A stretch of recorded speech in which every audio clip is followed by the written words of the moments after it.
Hey pre-AP, so this is the next video to talk about gases. So you should have watched the video with your kinetic molecular theory. It had all your vocabulary in it, just to kind of understand what we're talking about. So now we're going to work our first problem, and so this one's called Boyle's law. So we have all these different laws in gases, and the laws, the names of them, they're important, I guess, but honestly I never remember which one's which. And so I'm not going to stress too much that you remember which one's which, although the scientists should get credit because they figured it out. But that being said, really you just need to know how to work the problems, okay? So this first one's Boyle's law. And Boyle's law states that pressure and volume of a gas are inversely proportional. So what does inversely mean? It means as one goes up, the other one goes down. So as pressure goes up, volume's going to go down. Or as volume goes up, pressure is going to go down. So when we have this change, they're inversely proportional, okay? And that is whenever everything else is held constant. And so what does that mean? Well, we have other things like how much the gas sample is. So the gas sample has to be the same. The temperature has to stay the same too, okay? And so in your notes, there's fill in the blank. And so if you're following along, it says factors held constant are, and that would be moles, because that's the amount that we have of that gas. So moles and temperature. Those are the two things that have to be held constant. And so Boyle's law has this formula. It's P1V1 equals P2V2. And so what it's saying is if I have pressure 1 and volume 1, if I change it to make it a new pressure or a new volume, so either I increase the pressure or whatever, then volume's going to decrease. And so then we can calculate it because of this relationship. And so we have two examples. And so the first example says, as a piston is depressed, so pistons are in your car, and that's how they work to get the gas and everything flowing. We won't go into it. And so whenever it's depressed, that means the volume's decreasing. The pressure in the cylinder is increasing. And so that hopefully makes sense to you. If you look right here, as I squeeze my water bottle, the water level is going to go up, which means I'm decreasing the volume, but that means I'm increasing the pressure, because then it gets, so right now I can squeeze it. But whenever I do this, my water level rose, and then now it's harder to squeeze because I increased the pressure, okay?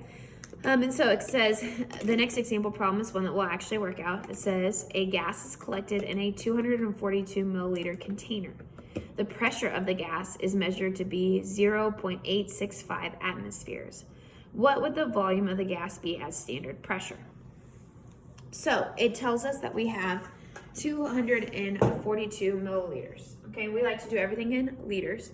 So I have my volume 1. So we have P1, V1, and then P2, V2. So with all these formulas, we always have something we're looking for, right? And then other things that we're given. And so I'm going to set that this first volume is volume 1. And so if it's 242 milliliters, to make it into liters, I'm going to move my decimal 4 places. So this is the same thing as 242 milliliters, okay? So 0.242 liters. And it says the pressure of the gas is measured to be 0.865 atmospheres. So it means at that volume, that's my pressure. And so that, since this is V1, this is P1. So I have 0.82, and then, oh, see, look, pregnancy brain, 865 atmospheres, okay? And so then it says, what would be the volume? So I'm looking for the new volume of a gas at standard pressure. And if you remember, we just learned what standard pressure was, and that's 1 atmosphere. So then I have 1 atmosphere. So then I'm just plugging this into this problem. So I have my P1, which is 0.865 times my V1, 0.242, is equal to, and then I have my 1 atmosphere, and then V, which is what I'm solving for. 1 times V is just V, okay? And then I just need to multiply this side to get the answer. And so when I plug that into my calculator, and I take 0.865 times 0.242, I get it to be 0.209.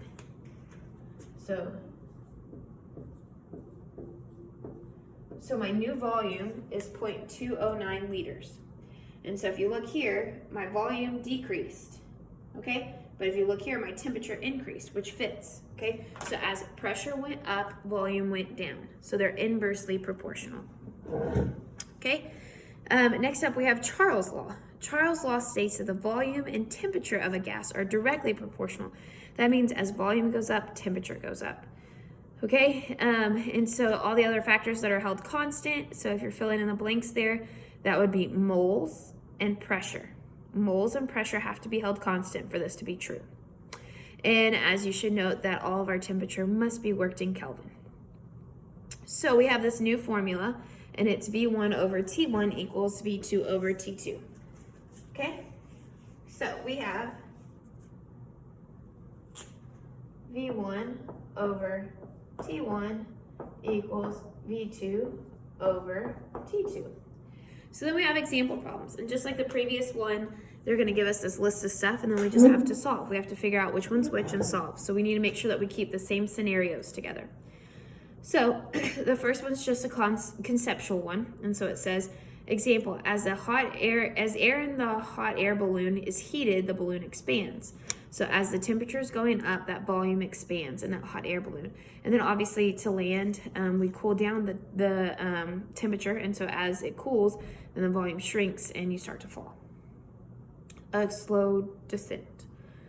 Okay, so then the next example says, a 225 milliliter volume of gas is collected at 58 degrees Celsius. What volume would this sample occupy at standard temperature?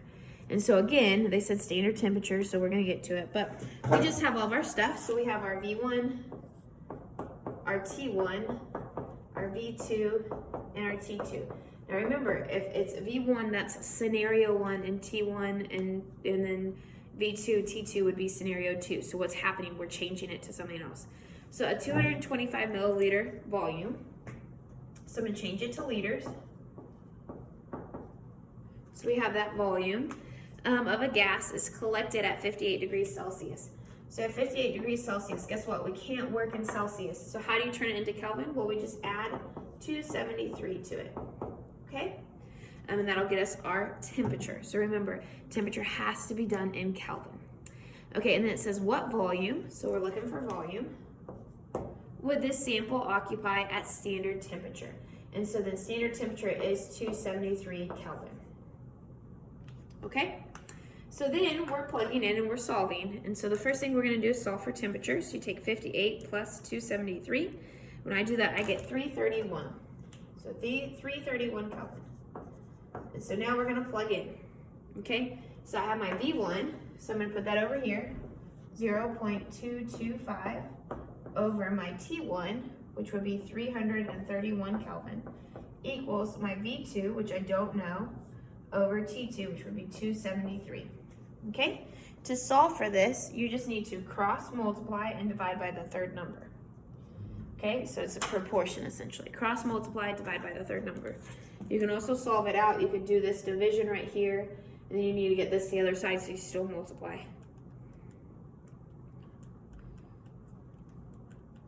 And then the correct answer for your volume would be 186 milliliters, or 0.186 liters, or 186 milliliters. Okay? That is your answer.